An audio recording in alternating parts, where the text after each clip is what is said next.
Hi, it's Tuesday, February 11th. I'm Jeremy Shea, the producer of Gavel, Alaska. We had a couple of very busy days this week due to a couple of compounding technical problems. Basically, we've got little devices in the Capitol that convert the video from our cameras into data that's essentially broadcast quality video stream that gets piped over to the TV station via a dedicated data line. Once that signal's here at the TV station, our control room folks add lower thirds and the title bars and graphics in real time. That signal gets split or duplicated, really. One goes down another long chain of stuff that eventually ends up at 360north.org for streaming and archiving, so you guys without TV can watch it. And the other feed goes to TV land for over-the-air broadcast, cable, and television quality archiving. So there's separate archives for that purposes. So we had two problems. We were troubleshooting last week and again this week. Some of those devices in the Capitol that convert the video signal from our cameras into internet-friendly data started misbehaving and failing. We basically got 3 cameras and 4 of the video-to-data devices and 2 full-time crews and a 3rd part-time crew, which is me and Skip. So normally we're able to juggle a lot of events and keep a couple of different things going at the same time.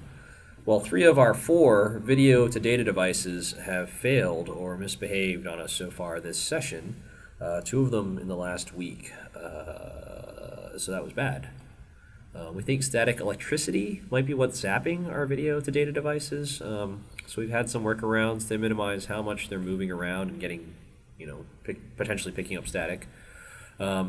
That's also meant we've had to rely on some old video cables in the walls of the Capitol. Some of it is like literally 30 years old and has its own host of technical issues. It's just not as reliable anymore just because of the age and deterioration over time, which is, what those video-to-data devices were supposed to resolve in the first place for us.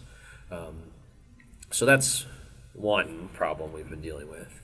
Separately, for our feeds, for the feeds that we were able to get over to the station, something downstream of our control room was causing the stuff we were shooting to fail to get to the archives and streams at 360north.org.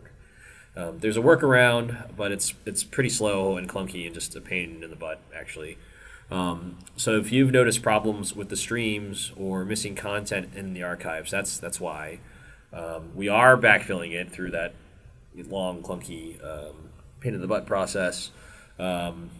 But again, it's a slower process, so instead of it just being a few minutes after a meeting's ended that the video is available to stream, it's probably a couple of hours, and we might not actually be caught up by the end of the day for that day's things. It might take us to the next morning if it's a late meeting.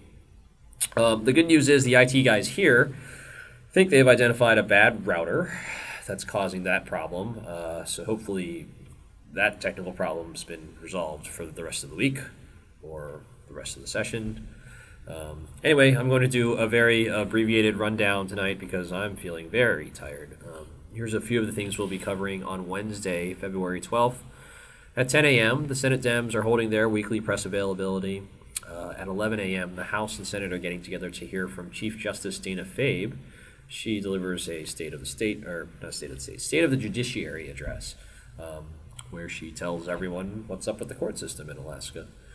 A couple of bills on the Senate calendar after the address. In the afternoon, we'll be following the natural gas pipeline talk in House Resources at 1 p.m. and likely again at 3:30 in Senate Resources. We're covering more than that, but just check out 360north.org for the latest. We'll try to put the word out when we know we're having technical issues on the site. Thanks. Good night.